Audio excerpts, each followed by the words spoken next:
Сыртынан караганда жөнөкөй гана көп кабаттуу үйлөр курулуп жатканы менен алардын мыйзамсыз курулуп жаткандыгы байкалбайт. Курулуш компанияларынын жана чиновниктердин кайдыгер мамиле жасоосунан улам карапайым эл кыйналып жатат. Башкы прокуратуранын кызматкерлери бул ишти текшеришкенде көп курулуш компаниялардын кетирген катасы өрт коопсуздугуна көңүл бурбоосунда. Кокус өрт чыгып кете турган болсо, көп кабаттуу үйлөрдү өчүрө албастан күйүп кетет. Кандай мыйзам бузушулуктар аныкталды? Бул деген сөз пожарный разрыв деген болот экен. Өрт коопсуздугун сактоо үчүн СНИПте көрсөтүлгөн талаптарга жооп бербесе дагы макулдук берип коюшкан. Ушул макулдук алуу үчүн проект жасаган организация дагы жалган маалыматтарды, тиешелүү документтерге жалган маалыматтарды киргизгенге үлгүргөн.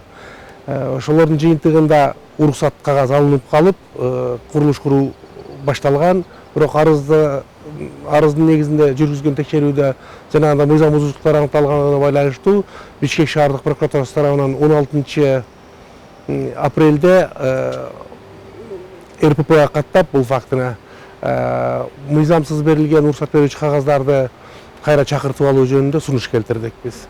Бул мыйзамсыз иште Бишкектин архитектура башчысы жана мамлекеттик экотехинспекциянын катышы бар. Башкы прокуратуранын айтуусу боюнча ОСО Гала Групп деген курулуш компаниясы жана көп кабаттуу үйлөрдүн мыйзамсыз курулушуна уруксат берилген.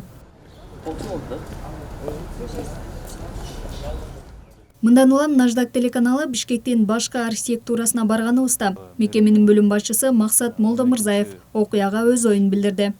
Анын айтымында бардыгы мыйзамдын негизинде болгон. Башкы прокуратуранын билдирүүсүнөн кийин текшеришкенде мыйзамды бузганга негиздүү жүйө табышкан эмес. Бүгүнкү күндө архитектура тарабынан АПУ документи берилген, макулдашуу документтери бүт берилген. 12 токтомдун негизинде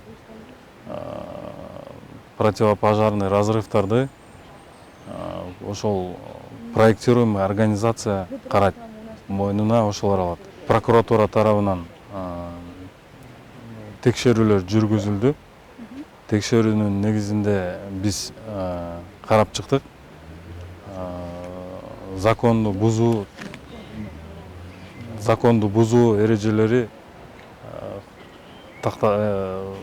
табылган жок. Мамлекеттик экологиялык техникалык инспекциясы бул ишти ким мойнуна аларын айтпастан бири-бирине шылтоодо. Бүгүнкү күндө Гала Групп компаниясы куруп жаткан 14 кабаттуу үйдүн курулушка тиешелүү уруксат документтери бар. Буга чейин мыйзамсыз баштап жибергендигини боюнча экотехинспекция тарабынан чара колдонуп, айып пул салынып өндүрүлдү. Белгилей кетсек, экотехинспекция көп кабаттуу үйлөрдүн мыйзамсыз курулушунун статистикасы жөнүндө расмий маалымат бере элек. Бул боюнча курулуш иштеринин адиси эмне дейт? Тот же, например, орган, который надзор ведет или еще что-то, он должен свою работу показать. Бул жумуш менен алек болуп жаткандан кийин адам биринчи механизмге көңүл буруш керек. Бардыгы мыйзам иретинде болушу зарыл. Курулуш иши жүрүп жатат. Проекттин структурасы эске түйүп алышкан, бирок мыйзамды эске алышкан эмес. Азырынча билбейм, барбы жокпу. Эски механизм иштеп жатат, бирок канчалык эффективдүү иштеп жатканын билбейм. Бирөө көзөмөл кылып карап көрсөтүшү керек. Бизде жада калса адистерибиз иштей албайт. Алсыз мыйзамсыз үйлөрдүн курулушу текшерген орган болушу керек.